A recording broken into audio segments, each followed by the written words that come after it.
Hello everybody, my name is Paul from Cryonetic. In this tutorial we will be creating this tree, the one that the man is like standing in front of at the current moment. We will be creating it in GIMP using layers, so it basically is also hand drawn the same way as we did this other tree in Blender, except that with the layers we had a bit more options, a bit more freedom to create what we wanted. So stick around, I hope you learned something new in this tutorial. And let's get started. Alright, so let's start up GIMP. Now, if you are using a Wacom tablet, I have noticed that GIMP does have an issue sometimes reading the tablet from the beginning. The way to check that would be to go under Edit and then Input Devices, and if these two are grayed out, or if your tablet name is grayed out here, then that means it's not using it. I don't know why that is, but I found that if you just close GIMP and you start and you're just like moving your pen across your tablet a little bit while GIMP is busy starting, it will rectify the issue. So just a little tip over there. Okay, so we're going to create a new image, which will be 124 by 1536. And then you'll see that's our background image. That's a white background. If we hide it, it's completely transparent. So we're going to create a new layer here, which we're going to call our color layer. And then I want to select the brush tool over here on the left. And I'm just going to go with a solid brush, so completely hard. And then the dynamics, I want to create my own one. Now I have done this before, but to show you here, you just click that little icon there, the pen with the note. And then you just go over to the dynamics over here. You'll see these are the two I created. In order to create your own, you just click the new. And then you can give it a name. Let's call this YouTube. No, TrueTube. Yes. YouTube inking. Nice. And I'm going to just change it pressure sensitivity just for the size. So it will literally just change the size. So it means that if I go light, it's a small line. If I push heavy, it's a larger line. Okay, and we're going to close that out.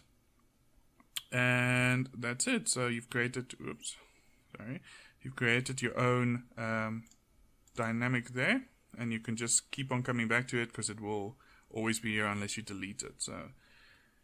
So with the color layer selected, I'm just going to select the color.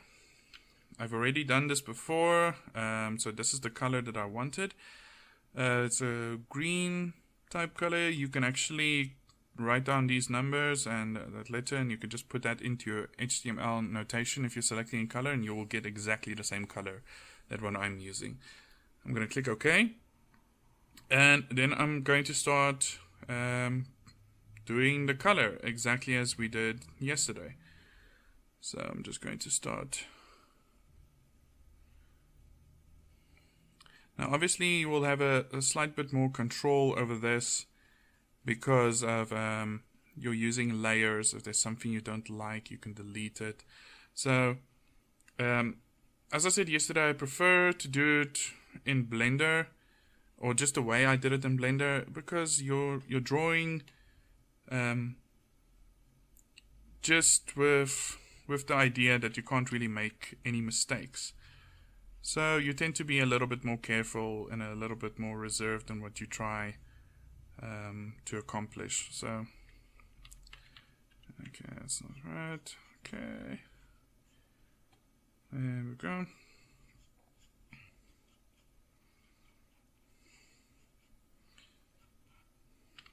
Let's ignore that one there. We're just going to make something like this, and then something like that.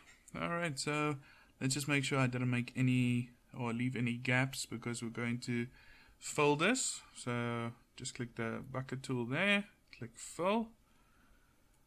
Click fill twice, and see if third time does it does nothing. So there we go, we got our base color on. There's some gaps here and there or little white pieces, but we can easily just go over them to fill them.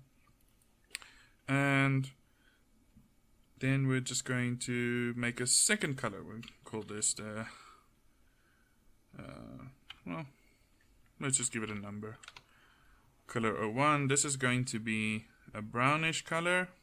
So again, you can select the color or copy that over there and just add it in. Just gonna go for something a bit more on the lines of there, so you can copy that. And then just going to color.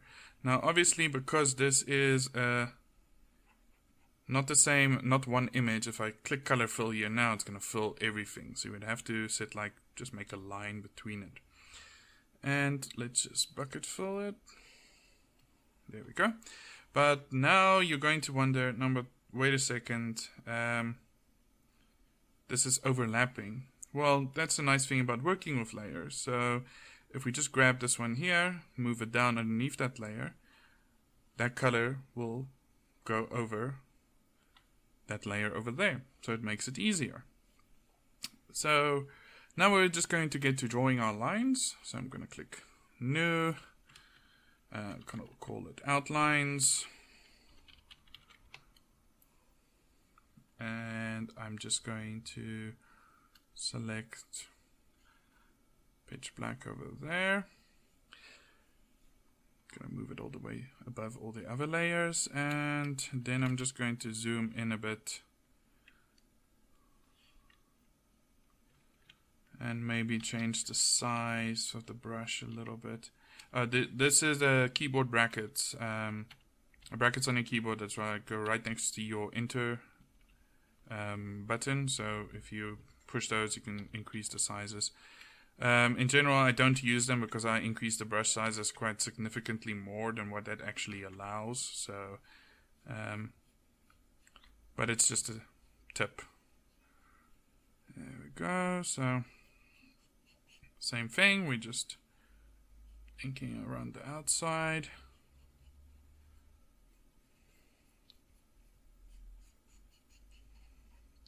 Now, for this, if you don't like the fact that your lines are pitch black, like they have no real, you would like it to have pressure sensitivity, you can go back into your dynamics and you can just set that opacity also pressure sensitive. And that means that, oh, it will draw a light line or draw a dark line. So, but for this, because it's a cartoon style object, I think the black outlines should be fine. Okay, so let's just go here.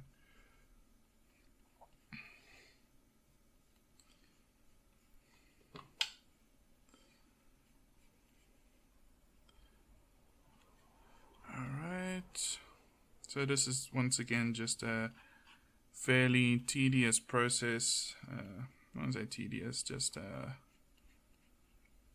just doing the very basics of just outlining everything.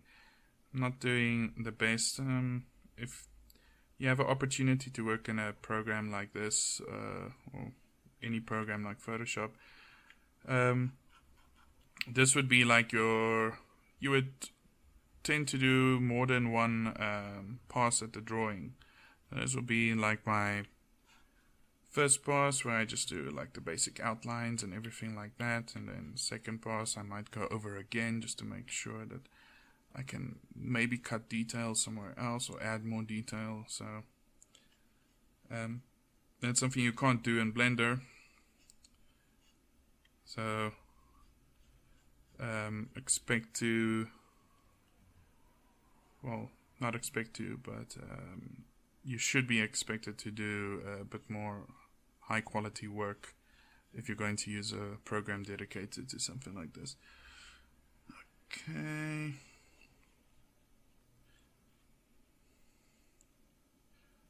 Alright, so that's essentially done with that. Let's just make our little drawings again here, so we could just like show, oh, this is what the tree looks like over here.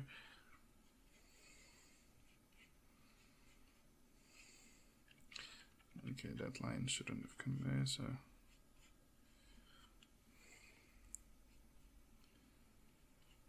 alright.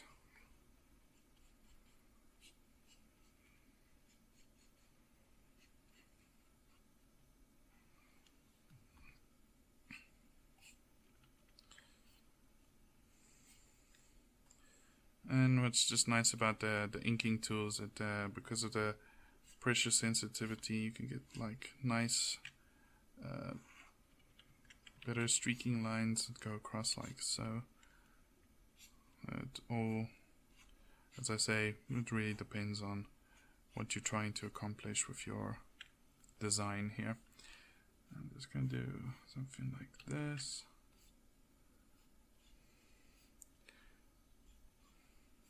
Once again, please notice that this is very crude lines that I'm doing here. As this is just to demonstrate what is possible. It's no way should be considered as professional work. More, once again, maybe for something like prototyping.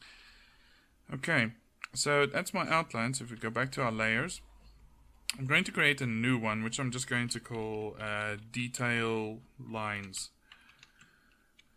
I already started, should have made all of them capital, but I already started with some of the lines here at the bottom, but I'm going to continue on this one over here. So let's do something like this, maybe over there, something like that.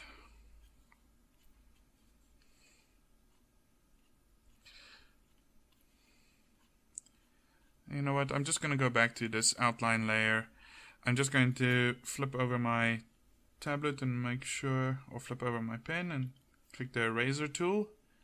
Just make sure that all these things are set to exactly the same brush that I was using before. And I'm just going to erase all these other ones. Let's just make a large brush size. There we go. These in-between ones that I created for no apparent reason. There we go. And I'm going to go back to the detail lines, and let's just change the brush size to something smaller. I'm just going to add them in on that specific layer. Now the reason why I'm doing this is because I want to show you what you can do with your layers now is that if these colors are too dark, you can like change the opacity of your layer. Then you see that they go lighter and lighter. So because they're just in between details, I want them to probably be somewhere along the lines of 70. So that it changes the opacity for the entire layer. So you can draw as hard as what you want. It will not completely go over all of them. Which makes the next part very handy, because now we're just going to go and make another layer called shadow. I'm going to select a softer brush. I'm still going to use the same YouTube inking dynamic, if it will just... I think I didn't save the name on this side, so that's probably why it's doing that. There we go. And then I'm just going to increase my brush to fairly large. Okay. And maybe we should use something else like can even switch off dynamics. That's a bit much. Let's stay with the ink.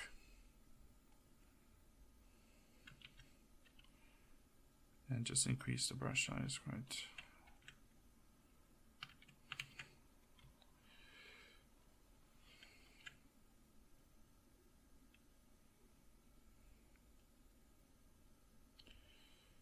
So now we're going to draw completely over all our other lines here.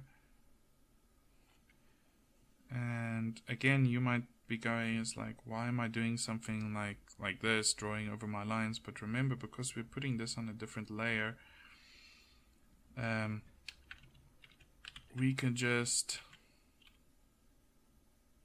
go to that layer and set the opacity down, so that it will kind of match up to how we want the shadows to look. So let's quickly see what we can do with that. There we go. And now we can actually maybe just work on it like so, and you can see immediately what it will look like. So pretty much identical to the process we did in Blender, except that because we're working with layers, we have a bit more flexibility. If something maybe doesn't work or you just don't like it and you think that, you have to do your entire drawing again, then you could just remove it like that. And go, layer gone, problem solved. So I'm just going to do some quick drawings just underneath here. And remember, what makes this nice is now you can just go to your eraser tool like that, and if you don't like that area, you could just delete it. You can go across your entire image like that. It will only delete everything that's on that one specific layer that you were busy working on. So that makes it slightly easier just to get your detail just on exactly where you would want to put it. So this is something like this. This is not the best representation of what shading should be, but I don't want to make this tutorial too long and bore everyone. So let's go a bit more down. We fill in the gaps over here. Maybe do something over here. Well, now we can actually go over to the bottom there, and kind of looks like a little fake shadow, basically, which is what I'm trying to do. So, and now it actually just looks horrible. Well, I'm just gonna erase it.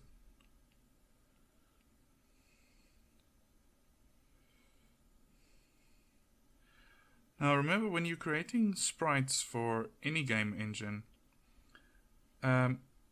if you had like a little piece of detail, like maybe over here there's like 1 or 2 dots or something like that, you would really have to think to yourself, if someone's playing your game, when are they ever actually going to see that detail? If your tree is like only going to fill in like 1/4 of the screen, I don't know what, 1/10 of the screen, maybe even smaller, then the chances of them seeing that you made like a slight mistake on that one corner is very, very, very rare.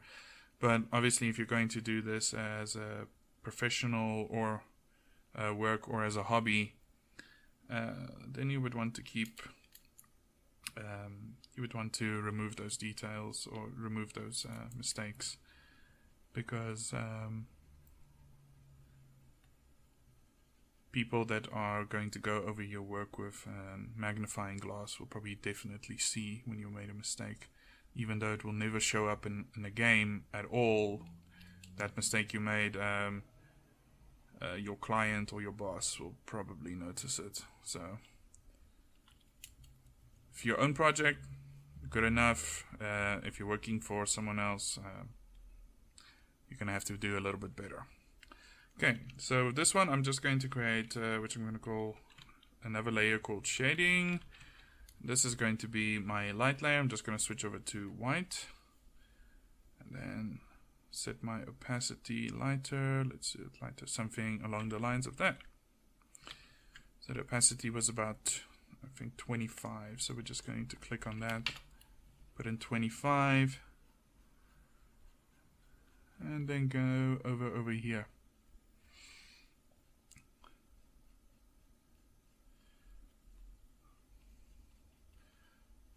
Now, if you find that maybe, for instance,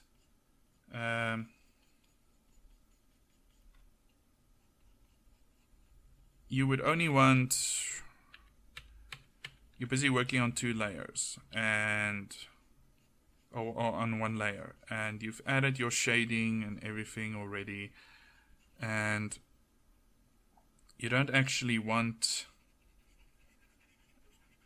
you want maybe the top branch to have a bit more shading than what the bottom branch did, but now you can't really work on it, because if you change the opacity over here, then that's going to change the opacity for everything that you worked on before. So way to do that is, well, let's just finish with the shading here just quickly. This is very rough shading. Please do not see it as a professional representation. This is just to show you how quickly you can do something. But actually more go along the lines of deleting everything in between there. Maybe just add shading on the lines themselves. So. But as I was saying, let's say you literally just want to add more shading to the top of the tree here. You can duplicate your layer. And you see it adds a bit more shading. And we can just like erase everything else quickly.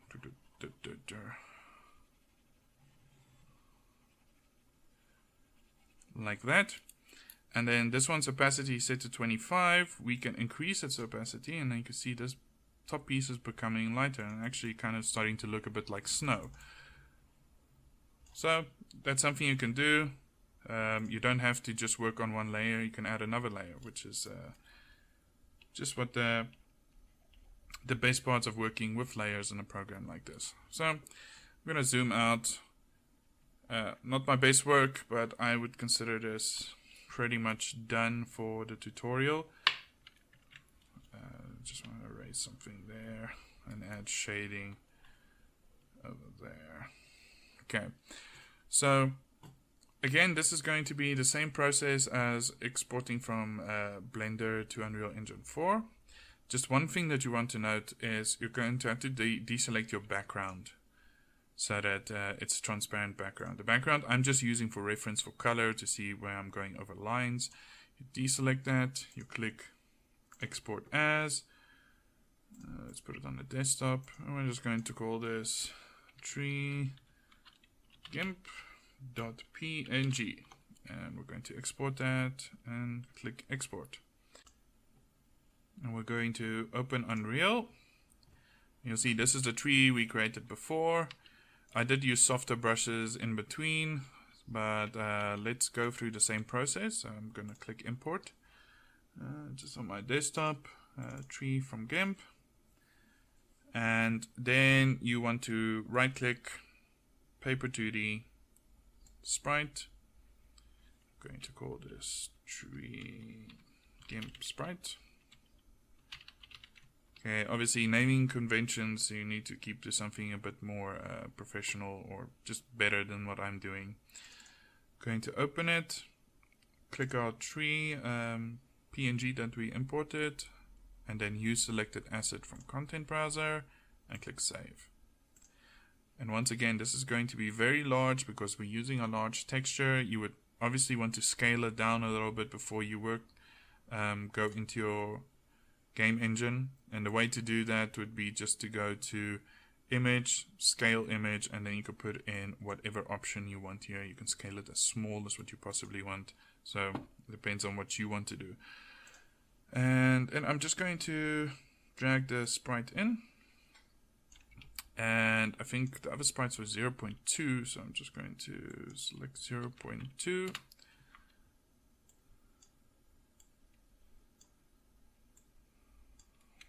Okay, let's just see. Oh, let's delete one or two of them and then see what these ones look like. Compare, they're a little bit lighter. I use different colors, so let's click play. Oh, okay, play again. That just looks weird. So in selected viewport, maybe still not.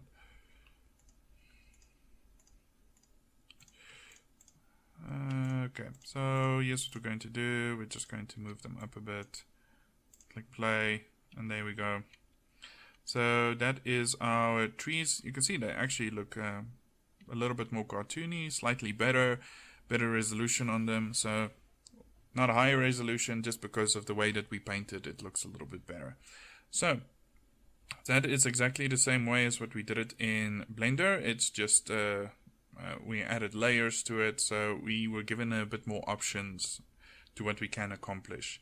So if you guys like what you saw, please subscribe to my channel. I will be uploading more tutorials on Paper 2D and just Blender and Unreal in general. So if you want to see more content, give me a like, subscribe, and I will see all of you in the next video. I thank you all very much for watching. Bye bye.